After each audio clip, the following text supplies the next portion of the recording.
on y va. Et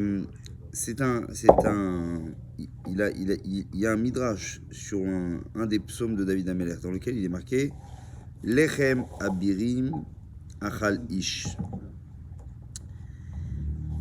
C'est-à-dire que du pain, les Béné Israël se sont plaints quelque part quand ils étaient dans le désert. Parce qu'ils ont dit à Moshe Rabbeinu, ils lui ont dit pourquoi tu nous as fait monter d'Égypte pour mourir dans ce désert.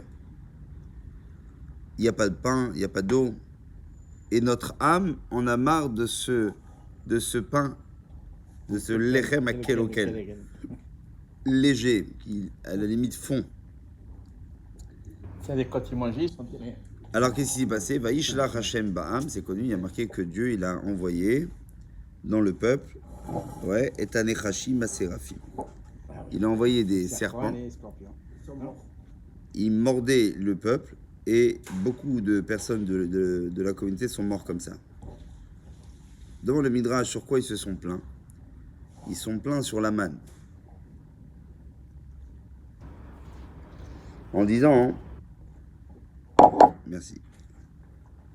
En disant Lechem abirim achal ish levi shaya amazon uchani lo haïta bo kol psolet. Fichal on iskiku leipanot ki kol amazon nivlo be'evariem. Ils en avaient marre de manger un manger qui était spirituel et que c'était un manger qui était un manger pour les anges. C'est-à-dire c'était chaque particule de cet aliment-là intégrait le corps. Il n'y avait pas pas un rejet. Le corps ne rejetait rien. D'accord? La manne était tellement spirituelle qu'elle intégrait toutes les particules du corps de la personne qui les mangeait. C'est pas comme un aliment où il y a du surplus, où il y a des choses qui sont indigestes, et ainsi de suite. Amar Bishimon ben Lakish, le Hatam Haïta, c'est quoi maintenant leur plainte? Leur plainte, elle est que Aïm Yeshelou d'Isha Sheochel Venon Iskak Leipanot. Ils ont demandé en fait, in fine, quelque part, ce qu'il voulait dire, est-ce que c'est possible qu'un homme puisse manger et ne pas aller aux toilettes? Et il disait Aïm Yeshelou d'Isha Amar Akash Baruch Hu Anasiti Machem Tova. Moi, je vous ai rendu un service et je vous ai rendu comme des anges et vous vous plaignez en disant Venav Shenu Katsa Balachem Akel Okel. Comment c'est possible? C'est pourquoi est arrivée la colère de Dieu, ok, et qu'il les a punis par la suite. Maintenant, ce qu'il faut expliquer, bien évidemment, quelle était leur plainte? Qu'est-ce qu'ils s'en fichaient? Matériel, ils mangeaient matériel. Ils voulaient le voir, peut-être. Alors, regarde. D'abord, le Midrash, il dit Roi Haïta, comment elle venait la manne? La manne, elle venait avec un vent, ok, qui venait sur la surface de la terre. Il y avait un vent qui nettoyait d'abord le sol. Non, c'est Kira. Et il nettoyait tout ce qu'il y avait dans le désert. Et ensuite, ouais. Toto. Et aussi, le vent, il aplanissait le sol. Et ensuite, il y avait une rosée qui descendait. Et dessus, sur cette rosée-là, tombait la manne pendant la nuit. Et qui attendait et encore après, qu'est-ce qui se passait?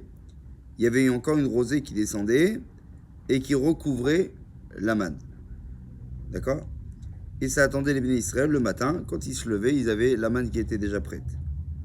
Les Yamim, Touar, Moshe Rabbeinu, Bifem Israël, Etatinu Gudam, Beotasha, Veolo Matzah, Gdara, Cheret, Elak Fouye Tova. Quand Moshe Rabbeinu va rappeler ce passage-là, ce passage dont on est peu fier, Ah, d'accord. il va les traiter d'ingrats. Quelque part, il va leur dire que vous étiez des Fouye Tova. Ouais. Il dit, comment c'est possible que des millions de personnes, ok? Quelques-uns, ça va, mais là, c'est la majorité. Ils sont tous ils sont nourris, même logés, parce que il y avait les nuées, d'accord? Ils avaient à boire. Comment c'est possible? Il dit que ces gens-là, ils n'avaient pas besoin de creuser, ouais, ils n'avaient pas besoin de faire de la couture, ils n'avaient pas besoin de faire du pain, Ils n'avaient pas besoin d'aller chercher leur eau. Ils avaient la température qui était exactement comme ils le souhaitaient. Et malgré tout, ils ont réussi à se plaindre. Vous voyez ce que je veux dire? C'est pour ça que moi, quand j'entends Patrick tous les matins, ça me fait ni chaud ni froid. C'est pas moi, c'est d'autres un des deux. Maintenant, à vous de deviner de quel Patrick je parle. Bien évidemment. J'ai enregistré le truc. Alezer et Kai Yechola Nefesh Adam Lehanbit Klunot Afilu B'Matzav Kazeh. Il dit comment c'est possible que des personnes ont pu et ont arrivé à se plaindre. Alors il y avait un rabbin qui s'appelait Rav Shimshon Raphaël Hirsch. Zecher Tzadik Libracha. Il expliquait la chose suivante. Il disait Lo itachen shemitlonu ala eder mazon mashke b'mida maspeket. Il dit c'est obligé qu'on ne peut pas expliquer que ces gens-là étaient des gens qui se sont plaints du manque, d'un manque quelconque. Il dit en fait le problème il est quoi? Dafka uvdazu asibalaim shimu chesed Hashem shenigam yom yom b'ashgach meyuchedes roshem meyulaim leshigra. Quand un homme s'habitue à un moment donné à un cadeau du ciel quotidiennement, alors que se passe-t-il? Ça devient tellement commun. Exactement. Il y prend l'habitude. ומתוך שימום זה הידרדרו לטעות שהמן משולל ערך תזונתי ולפיכך הם קראו לו לחם קלוקל, לחם קל חסר ערך. Il n'y voyait plus, on va dire, de considération Non, bien sûr, parce à ce cadeau qui leur a été que donné. c'est comme tous les jours, là, quand on voit le soleil, là, c'est Exactement. C'était blasé, quoi. Exactement. C'est-à-dire qu'en fait, ils ont tellement reçu, si tu veux, qu'à un moment donné, ils en ont perdu la valeur de ce qu'ils ont reçu. Que quand tu travailles tous les jours pour aller chercher ton pain, tu sens que tu l'as mérité. Tu comprends? Et tu lui donnes sa valeur. Dans d'autres situations, il dit Nakat Hashem Bifulot Yotzot Migeder Aragil Kedel Horer et Ta'am Korach Vadato Nivilu Ba'adama. Donc il dit d'ailleurs dans d'autres situations, on a vu que Akash Baruch Hu, il a dû éveiller le peuple. Il dit par exemple Korach et son assemblée ont été avalés dans la terre. On voit que les Égyptiens ils ont été noyés dans la mer. Velukan et Hashim Tsuim Bamidbar Larov M Sheikubam. Alors que là il n'y a pas eu un miracle qui change de la normale. C'est-à-dire un miracle complètement fou. Les serpents, ça court le désert en général. Ok? Et là, Akash Baruch Hu, qu'est-ce qu'il a fait? Il a laissé les serpents, en fait, tout simplement faire ce qu'ils ont l'habitude de faire, c'est-à-dire attaquer. Et c'est ça ce qui est marqué. Vayishalach Hashem Ba'am. C'est quand ils sont pleins. Exactement. C'est-à-dire Vayishalach. Dieu a laissé. C'est-à-dire Dieu, il a laissé les serpents faire leur travail. Pourquoi il a fait ça, Dieu?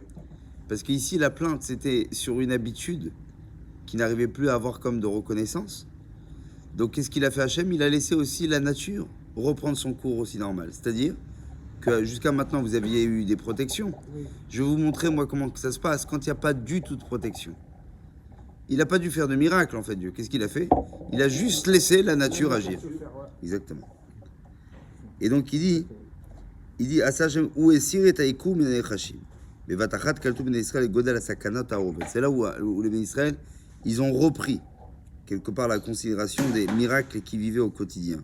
Il les a éloignés. Maintenant, ils ont intégré la bonté de Dieu.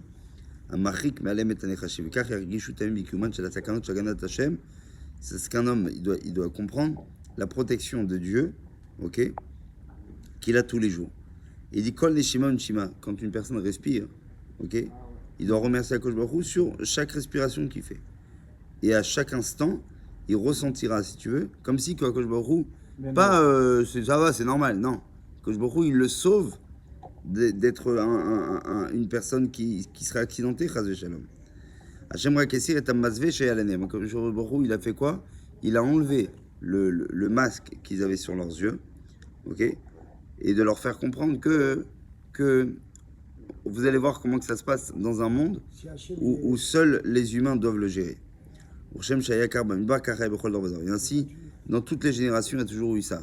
Ish vechazde aboram ekifim oto, shlom bayit, parnassa, nachat ma'iladim, chatanim, kalot, nechtim, kayunim. Il dit le shlom bayit, la parnassa, la satisfaction de ses enfants, le chatan, la kala, ok, les petits-enfants, les arrière-petits-enfants. Il dit rien n'arrive, on va dire, de façon naturelle. Tout est un cadeau d'Akadosh Baruch Hu. Ken anu modim shalosh pamim, c'est pour ça qu'on fait 3 fois dans la Mida. On dit ve'anisecha shebechol yom imanu ve'aniflotra v'tovetecha shebechol et erev vavoker v'tzoraim. On te remercie Akadosh Baruch Hu sur tous les jours et toutes les bontés que tu nous fais à chaque instant de la journée, le soir, le matin et l'après-midi. Chazak Baruch. Kaddish. On peut pas faire.